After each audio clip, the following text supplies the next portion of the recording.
Today's Daf Yomi, we're going to start on the bottom of Gimel Amud Beis of Bava Metzia 3b. Bava Metzia, 5 lines from the bottom. Today's Daf Yomi is dedicated for Yeshua for Am Yisrael, Shmira for the Chayalim, Hatzalah for the Shvuyim. Today's Daf Yomi is taking up what we have two statements from Rebbe Chia. The first one was called Rebbe Chia Kamaisa. Rebbe Chia said we have a principle called Modeh B'Miktzas. This is called a partial admission. The partial admission is that the Torah tells us if a person accuses somebody of owing him money and he says, I don't owe you the full amount, but I owe you half the amount, then the Torah says you have to take an oath on the remaining half. That's called a modeh b'miktzas, a partial admission. Rebbe Chia comes along and he says, now let's say the person doesn't admit to the other half, but witnesses testify to the other half, meaning say somebody says, you owe me $100, and the person says, no, I don't, but witnesses come and say, yeah, we know that you owe him 50. Does he have to swear on the other half? So Rebbe Chia says he does. And Rebbe Chia said, first we learn it from our Mishnah, the first Mishnah of the tractate, and also we learn out from the Kal V'chomer. And so the Gemara is now first trying to figure out what the Kal V'chomer is. So the Gemara is now saying, El Asya mi'eid echad. Why don't we learn out from a Kal V'chomer from one witness? Ma'eid echad she'em machayv mamon. If one witness says to somebody else, you owe him $100, they don't obligate him to pay the $100, but it is machayv shvua. But one witness can force you to take an oath. Eidim shemachayvim oso mamon. Witnesses who can force you to pay money, because they say if two witnesses come and say you owe $100, you do owe the $100.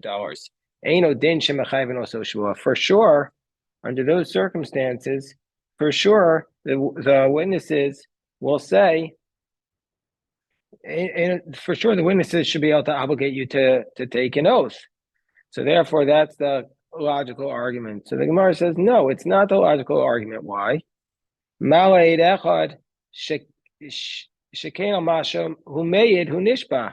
No, one witness is different than two witnesses. One witness is, yeah, you take an oath, but the oath is on that which he testified about. He says, I owe you $100. And he says, no, I don't. So on that one witness, you have to take an oath. Whereas the two witnesses, you want him to swear on the part that he's denying, on the part that they're not testifying about. If they say you owe 50, then they want you to swear on the rest. You had a question, Greg? Okay, so this is all that we did. Tomar be'edim shah al masha kafar hu nishba. So this is what we did yesterday. We got up to this point yesterday. And now we're going to start where we got up to today, on top of 4a. So therefore, we're still looking for what's the Kal V'chomer for the Rebbe Chia statement. Rebbe Chia is saying you're going to learn it as a Kal V'chomer from the case of, Rebbe Chia is saying the Kal V'chomer. So what's the Kal V'chomer to learn this idea that if two witnesses say you owe half the money, that you should have to take an oath on it. So it says Rav Papa, Asami Gilgol Shvua. You take it from what's called a Gilgol Shvua. What's a Gilgol Shvua? A Gilgol Shvua is the idea that if you have to take an oath on part of a claim, then you have to take an oath on the whole claim as well. So Rav Papa says we learn it out from the Gilgol Shvua.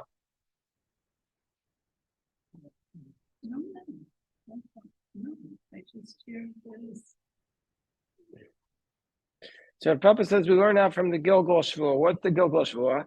Of one witness. So that one witness, if you have to take a part on the claim, then you have to take an oath on the whole claim. So the Gemara says, no, Mal Gilgol Shvua, Deid Echad. No, because why does one person take an oath? So, meaning to say, we learn out from a Gilgol Shvua Deid Echad, that if one witness can obligate, this is how Rashi says it's the Kal V'chomer. If one witness can obligate to take an oath on the basis of one witness, like we say that he has another claim, then what's the matter?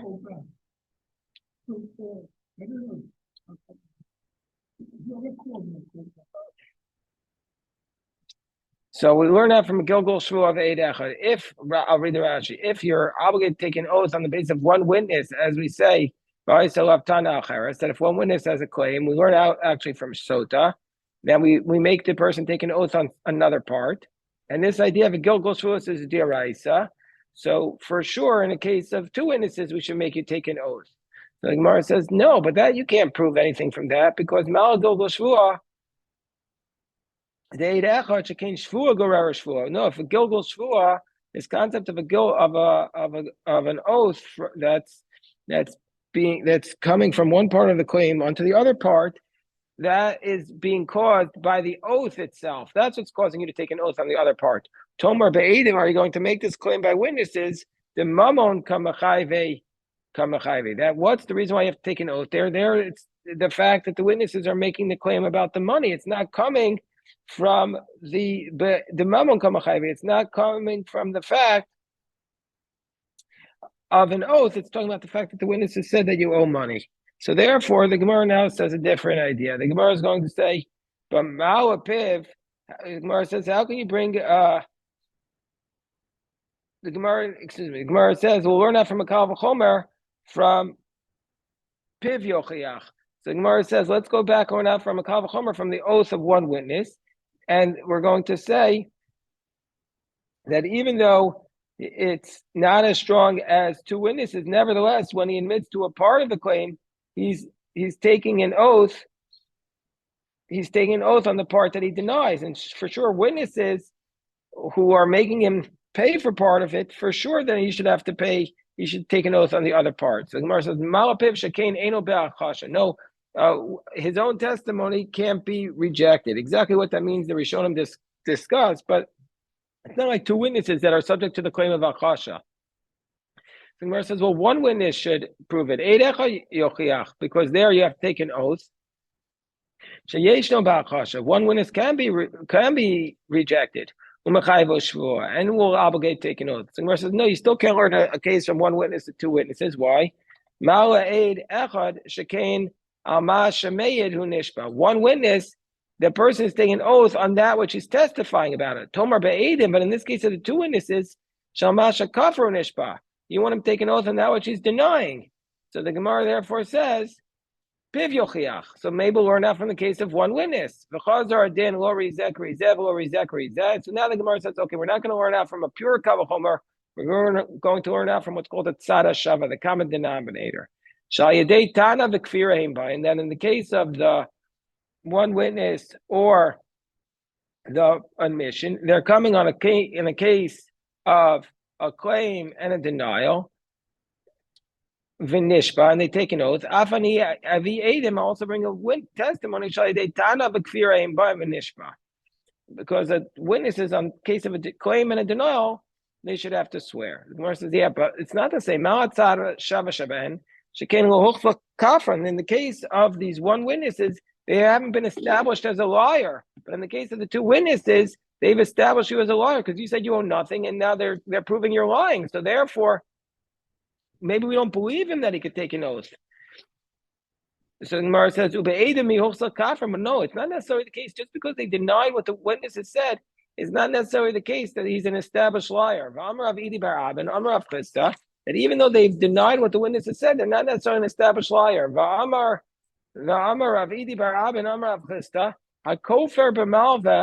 Here, I gave Harold and Dr. Brazen a Gemara. So as he said, that one who denies the loan is indeed kosher as a witness. Why? Because the idea is the fact that he's denying the loan doesn't prove that he's a liar in general. We don't say he's a robber. The Torah says that if you're wicked, you can't be a liar. Why? Because since a loan was meant to be spent, maybe he says that when I get the money, I'll pay it. And if I admit to him now, he's going to claim it from me immediately. But the one who denies the deposit, he has in his possession at that time. So therefore, it's not necessarily the case that he's established as a liar. But because on possibilities, by deposit be disqualified. So the Gemara says, well, if you want to challenge a Kavachomer, you can challenge like this. We're in the middle of 4A of Bava Metzia. If you want to challenge a Kavachomer, we say the one witness or the personal admission, they don't fall under the rubric of the complicated law of Edim Zomamin, of witnesses that are impeached, because it just doesn't apply to them because they're one witness.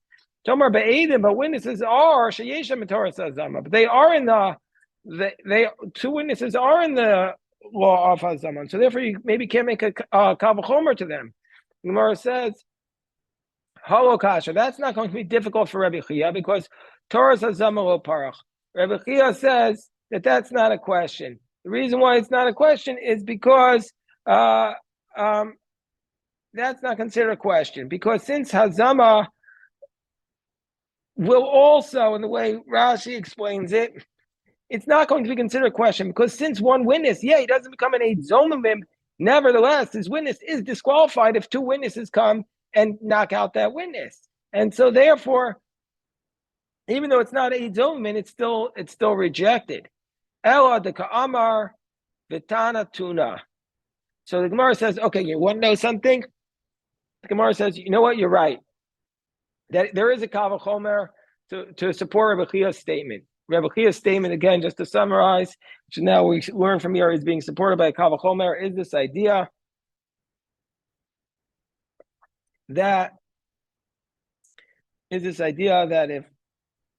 if somebody makes a claim of $100 and you deny it and two witnesses come and say you owe 50, then we're going to view that like a partial admission and make you take the oath on the remaining 50. But we had proved it from a Kavachomer, but Rebbe Chia had said it's not just from a Kavachomer, it's also from the case of our Mishnah, because our Mishnah had each one grabbing a hold of a talus, and we had said we're like the equivalent, and we say they each get half of it, so we're basically like testifying to the other half, and then they have to take an oath on the remaining part.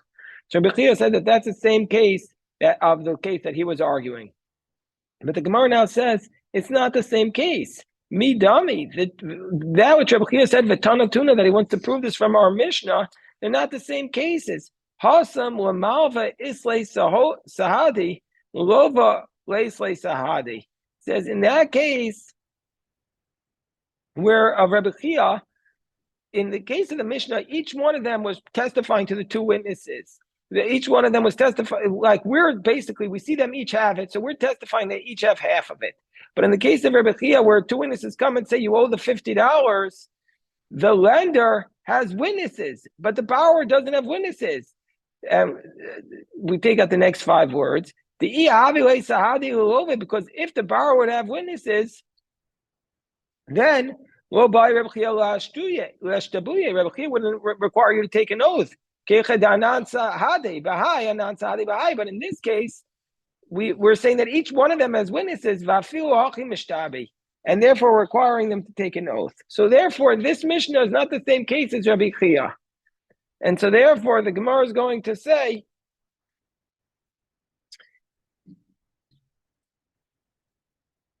Elaki Inmar, Vitana Tuna Idach Rabbi Chia. So then when we say that Rabbi Chia says that the Mishnah supports his teaching, it wasn't about the first teaching of Rabbi Chia, it was about a second teaching of Rabbi Chia. This is known as Rabbi Chia Basraisa. Not the first teaching of Rabbi Chia, but the second teaching of Rabbi Chia. What is the second teaching of Rabbi Chia? The Idmar Rabbi Chia, Manu Ibiyadcha. Rabbi Chia says, you owe me, Rabbi Chia says, if Reuven says to Shimon, you owe me $100. V'hala Omer, Eilecha biyadi ela nun zuz. He says, no, you only owe me 50 zuz. If you stop right there, we'd say that's the classic case. That is the textbook definition of the partial admission. He should have to take an oath. But he doesn't stop right there. It's not textbook mode of mixus, because then he says, V'helech. And he's basically saying, and here it is. Meaning to say, I never spent this money yet. It's yours, wherever it is. Meaning to say, I paid you back. Either I gave you a check or whatever. Not only has he said, I owe you 50, I've already paid it back. So now his claim is really only coming on 50, and he completely denies the 50. So what will be the law there? So this is known as the case as Halech. Some yeshivas, they spend months and months just discussing this one page of this concept of Halech, about what's really the difference between the Halech case and the Bava Metzia case. So he's saying this case of Halech. So what does Rabbi Chia say? Rabbi Chia says you have to take an oath. Why? My time, he says, he says, Rabbi Chia says that Halech is exactly the same case as the partial admission, and you have to take an oath. Vitana Tuna, and Rabbi Chia says we're going to bring a proof to it from our Mishnah, from Mishnah of Shnaim Olsen. And what's the proof? The proof is the following. Shnaim Olsen b'talis. They have two people holding by the talis, and then they each have to take an oath. Kivan the tafis, since each one is holding half of it, anan sahadi demai tafis helech. We're basically saying that he's saying, okay, you take your part of it. Vikatani Yishav, and they still have to take an oath. So it's basically he's arguing that our case of our Mishnah is like the same case of Halech. But Rav Sheisha says no. Comes along Rav Sheisha says Halech Potter. Halech is not the same case as the partial admission. In the Halech case, you're exempt from taking oath. My taima, even the Amrle Halech Hani Zuzi, the Kamoda Begavayu, since he's saying, okay, here's this, let's say $50 that I'm admitting to you. Command the Nakalahu. So under those circumstances, we're going to view them as though he already collected them. That's basically what we explained before. And so therefore, Rav Sheish is saying, but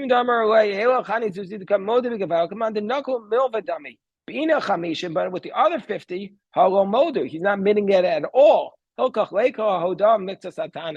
it's not a partial admission, it's a complete denial.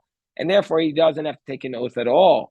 So the Gemara says, well, Rav Sheishas kashim hasnishin. Well, what would Rav Sheishas do with our Mishnah? Isn't our Mishnah difficult for Rav Sheishas? Rav Sheishas? No, Rav Sheishas says, no, our Mishnah, you're not swearing from the biblical law of a partial admission. It's takonas chachamami. It's just a takon of the rabbis. Meaning to say, we don't want you just going around seizing people's garments without having to take an oath. So it's the takana of the chachamim that to make you take an oath, and you can't bring a proof from our Mishnah against Rav Sheishas. V'idach, and what would Rabbi Chia respond to that? That our Mishnah, the reason taking an oath is just a takana of the chachamim. He said, yeah, takana's chachamim, yeah, it's a takana of the chachamim. Miu, nevertheless, so if you want to say the case of the partial admission, if you want to say the case of Halach is biblical, if you want to say that biblical that biblically speaking, the case of Halach is like Bava Metzia, and you have to take an oath. Therefore, the Rabbanan instituted this oath to be like the biblical law. But if you say biblically speaking, Halach is exempt, then mitakni Rabbanan shvua, the way that the kavasa b'diraisa, the rabbis make an oath in this case, it's not at all like the biblical law. So now we've established there's a dispute between Rav Chia and Rav Sheishas in the case of Halech, where the person makes a partial admission, but then he goes a step further and he says, and here's the money back. You have the money. So Rav Chia says you have to take an oath because it's exactly like the case of the partial admission, and Rav Sheishas says you don't. So Gemara is going to challenge Rav Chia, who says that Halech has to take an oath from a case of the following. What's the case here? This is the case of Salayim v'dinarim. A person, we have a Bryce. On the Bryce, so we're now on top of 4b. The Bryce, it says Salayim v'dinarim. There's a contract that says that he borrowed from this person Salayim, and he doesn't say how much he borrowed. Or he says he borrowed dinar. These are two different types of coins. He doesn't say how much he borrowed for them. Malva Omer, the lender, says Chamesh. He says you borrowed 5. Velova Omer Shalosh. Now, what's the minimum of Silayan? Is 2. It's plural, so it's a minimum of 2. So the borrower here is saying, actually, I owe you 3. Rabbi Shimon Elazar says, Hova Hodav Mixas Satani Yishav. Rabbi Shimon Elazar says, this is the exact classic case of the partial admission. He has to take an oath. Rabbi Akiva says, no. He doesn't have to take an oath here. Why? Because this is like a case of Meishiv Aveda Upater. Anytime somebody returns a lost object, if a person found your wallet and returned it, and there's $100 in it, and the guy says, I had $200 in it, we don't make the returner take an oath, because then nobody's going to want to, now we're basically penalizing him for returning it, even though he's really a case of partial admission. So Rabbi Akiva says, this case is also like a case of partial admission. Why is this case of partial admission? Because there's really a contract here, and the contract says dinarim, which is 2, or slime, which is 2. And the contract helps him because, and since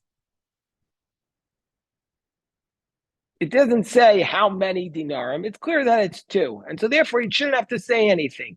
So since he says three, it's like he's being Meishiv Avedo. He's like returning a lost object. And the Gemara says, we know in Gittin that if you're returning a lost object, you don't have to take an oath. So this case is saying like a Meishiv Aveda. But anyway, Katani Mias, Rabbi Shimon ben Elazar says, Hoel v'hodu mixasatana yishava. That in this case, it's a partial admission, you have to take an oath. What's the reason? Taima da Amar Shalosh. What's the reason why you have to take an oath? Because he said three. So what's the reason why he has taken oath? What's the reason he has taken oath? Because the person said you have three. Amar shtayim, but if he said just two, then he would be potter. Then he would be exempt from the oath. And what's the reason? What's the reason why he's exempt from the oath? Well, if you admit to two, because high star the kamodi bay, because this contract which he's admitting to, heilachu. It's basically like he's saying, okay, I owe you this money. Take the money. It's like the halach really means I have a contract that I have to pay you the money, like you paid it. And so we see from here, and in the case of where he admits to it and he says, I'm paying it to you right now, that he's exempt. Shema mina halach potter. So this proves, like Rav Sheshes, that the case of halach is potter. Gemara says, no, that's not a proof. No, really, we would say in the case of two, you'd also be liable. And why does it say that in the case of three, you have to take an oath? Rabbi Akiva, to exclude the position of Rabbi Akiva, who says that if it's three, you're exempt. Because he says in the case of three, you're exempt. Why? Whereas Shimon Elazar says in the case of three, you're still liable, but he would also say you're liable in the case of two, according to Rabbi Akiva. But Rabbi Shimon Elazar says in the case of two, you're liable to take an oath. But in the case of three, it's like you're returning a lost object or your potter. Gemara says, Rabbi Shimon Elazar, Omer Hol V'Hoda Mixes Atani Yishava, Av Zeh Yishavim B'Bayolei. So the Gemara says, if you're correct, then Rabbi Shimon Elazar, why does it say since he admits to a partial claim, you should take an oath? It should say this is also a partial oath, and so therefore that's a challenge to the way you were trying to explain the brisa. Ella, the Gemara says, specifically in the case of three, according to Rabbi Shimon Elazar, you'd have to take an oath. La'olam shtayim pater. So really, Rabbi Shimon Elazar would say in the case of two, you'd be exempt. But because Heila Chayev, because in the case of, but the reason is not because of Heilach, because the reason is not because he holds like Rav Sheshes, but really the reason is he says Ve'Heilach is Chayev, that Heilach you'll always be liable like Rabbi Chia. V'Shani Alcha, but this case is different. This case is different from all the other cases of Moda b'Miktas. Why?